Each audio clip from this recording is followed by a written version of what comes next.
ha habido historias realmente emotivas en Cuarto Milenio. ¿Cómo olvidar, por ejemplo, las sensaciones, los ojos acuosos, las expresiones de auténtico recuerdo entrañable de un equipo de periodistas de la cadena SER, nuestra emisora, que hace 25 años vivieron una serie de hechos completamente anómalos en un lugar precioso?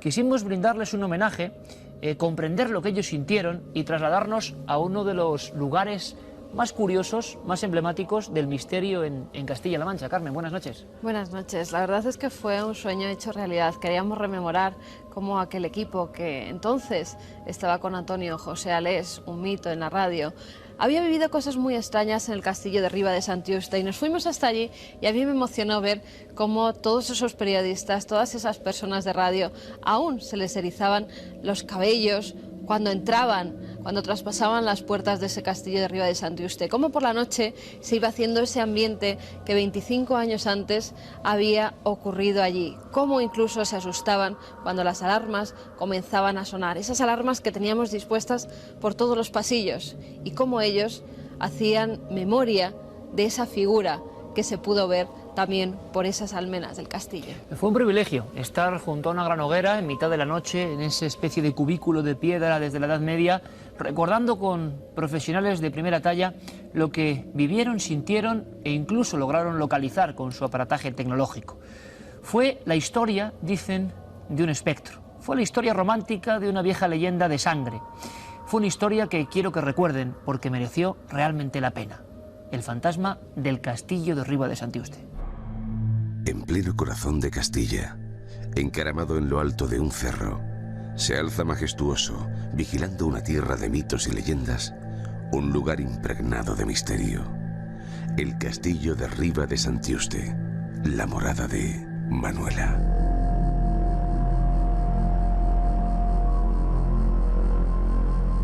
Desde su construcción en el siglo X, el castillo ha sido testigo y causa de constantes batallas. El que lo poseía lo defendía, el que lo anhelaba lo atacaba. Los ajusticiamientos y las venganzas han teñido de sangre los riscos cercanos a la fortificación. Para no pocos lugareños, tantas vidas arrancadas quizá hayan encendido la mecha de lo paranormal. Siempre ha habido batallas, escaramuzas, no batallas grandes, pero vamos, siempre que si tomaban el castillo los árabes, que si lo tomaban los cristianos. Entre sus muros descansan los cadáveres de muchas de las víctimas de esas reyertas. Hombres sin nombre que perdieron la vida en este extraño castillo con forma de barco. Ha habido bastantes muertes. De hecho, incluso nombres de zonas. Por ejemplo, ese camino de ahí abajo se le llama el Camino de los Muertos. Y el cerrillo que hay ahí se llama el Cerrillo de la Horca. Señal de que ajusticiaban a gente. Y en fin, ¿acaso el hecho de que haya habido muertes es el hecho de que yo qué sé, probablemente haya espíritus o brujas? Durante décadas, los mentideros de la zona rumorean acerca de extraños sucesos que solo ocurren puertas adentro. Luces que vagan en la oscuridad, sollozos apagados y presuntas apariciones alimentan la leyenda de una mujer de otro tiempo. Cuentan las crónicas legendarias que hace siglos, cuando la fortaleza estaba en manos de los moriscos, el señor del castillo decapitó a su propia hija por serle infiel a su prometido. Ella se llamaba Manuela y su alma en pena vaga por las estancias del castillo, apareciéndose a incautos y curiosos. Solo una vez, hace muchos años, la Manuela rompió el silencio que había guardado durante siglos y quizá quiso dar un mensaje. Lo hizo con un grupo de hombres y mujeres que formaban parte de un programa mítico de la radio española, el Espacio Medianoche, que dirigía Antonio José Alés en la cadena SER. Han transcurrido 25 años desde entonces, pero ninguno de ellos ha olvidado a Manuela. Este castillo impresiona. Habíamos venido otras veces y yo siempre había notado algo especial al venir aquí. Está en un sitio muy raro. Es una montaña, luego un valle todo alrededor, te da una sensación de soledad. Hay un pasillo que lo llamábamos el pasillo de las apariciones porque es donde parece ser que se producían las apariciones de la Manola.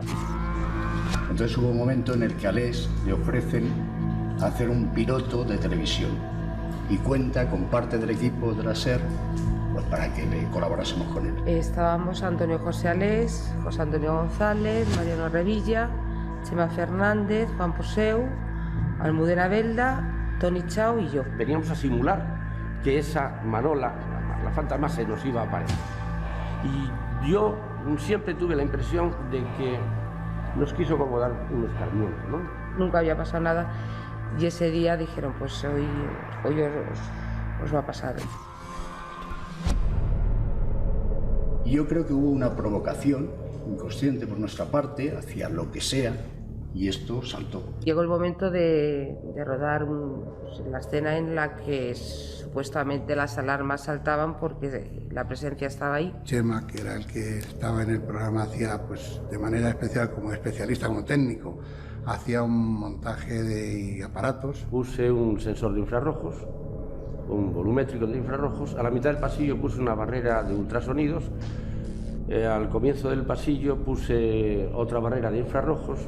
Todo eso iba conectado a un aparato que mis compañeros lo denominaron la UBI, y era simplemente pues un aparato que yo había diseñado en el cual venían a parar todas las respuestas de esas alarmas. Se veía por medio de luces y por medio de sonidos si había algún ruido o ocurría alguna cosa. Yo quedé con el muchacho que vivía aquí en que fuera por un pasillo de atrás y subiera arriba y disparase esas alarmas, ¿no? Para simular precisamente la presencia de la mano.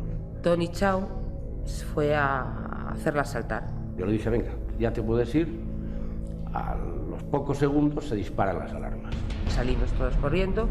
Chema le dijo, has corrido mucho, no me ha dado tiempo a hacer nada. Chema, yo es que no he disparado nada. Toni dijo que no le había hecho saltar nada, que había saltado solas. ¿Cómo que no has disparado nada? Se han disparado las alarmas. Dice, sí, pero yo no las he disparado. Nos empezamos a poner nerviosos, teníamos claro que aquí no entraba nadie, no estaba nadie, nada más que estábamos nosotros y estábamos todos juntos.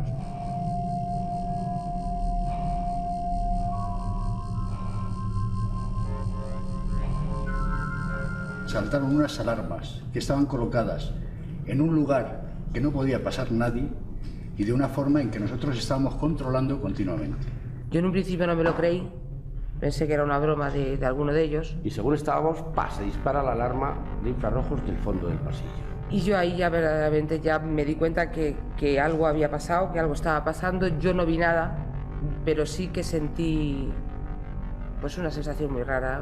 No tiene ningún tipo de escape, estás en un sitio que se baja muy mal, estás de noche, estás oyendo algo, pero que no sabes qué es lo que es. Pero ya alguien empezó a decir, esto es la Manola, seguro que es la Manola. Con esa tensión, en este momento, Alés empezó a ver si era un ectoplasma, un fantasma, un X que pudiera responder. Se le ocurrió establecer una especie de código con los aparatos. Con el famoso da dos golpes o enciende DC y con uno solo dino. Y ya empezaron a hacerle preguntas concretas. Que se encienda la luz del fondo, si estás aquí, eres mujer. Si es la Manola, que nos dispare la alarma de ultrasonidos del medio del pasillo. Que se encienda la alarma de la entrada y la alarma del fondo del castillo donde está el león. Y entonces se encendían esas dos. Él lo veía precisamente por medio de las luces.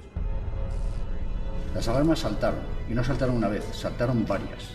Y las alarmas contestaban a preguntas que formulaba Antonio José Alés. Empezó a cundir un poquito el pánico en algunas personas, entre ellos yo. Porque yo sabía cómo estaban hechos aquellos aparatos, los hice yo. Entonces yo sabía que aquello no se disparaba porque sí.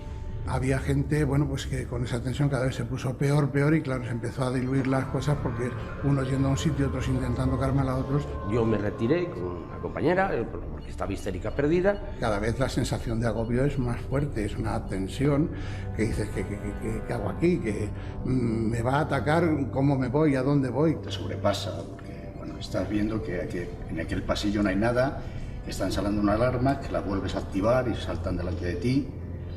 Y bueno, pues es un poco la conmoción de no saber qué está ocurriendo. ¿Qué es? No sé. Yo soy técnico fundamentalmente y como tal técnico trato de encontrarle una explicación a casi todo. A esto yo no he podido nunca encontrarle una explicación, nunca. A lo mejor era Manuela. Sí, yo quiero creer que era Manuela, ¿por qué no?